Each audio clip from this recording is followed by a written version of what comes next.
We started walking about 4 a.m. and it was dark. And this is what my face looks like. And then we saw this toad, so we poked it. And then the sun started to come up, which was nice because then we didn't need to use our headlamps for the walking up. Then we got out into the Alpine and we got our first glimpse of sun on our faces at about 5 a.m. Wow. We got to the first camp where we had a proper stop. This was after about 2 hours, and I think it's about 1,800 meters. And I ate some of my sandwich, and my sandwich started this big. We hiked up further. We bumped into these guys. They were all roped up, and we decided not to rope up because it looked like a million people had already walked up here. But then we carried on walking up, and it was really windy, which was annoying. And it was also tiring, so we had to stop and rest like this quite often.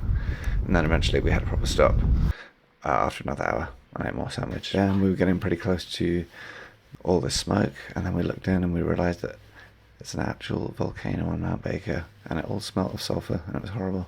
So then we hiked up a bit further because we were going to the top. There were nice views, and this is what the top looks like. Well, that's the top. Anyway, we did a selfie at the top, and it was really windy, so we left. And we started to ski down, and it was quite icy, which was unfortunate. And then we came a bit further down past the volcano, and it was still a little bit icy, but getting slightly better at this point. And then it got way better. Whoa. So we skied really fast.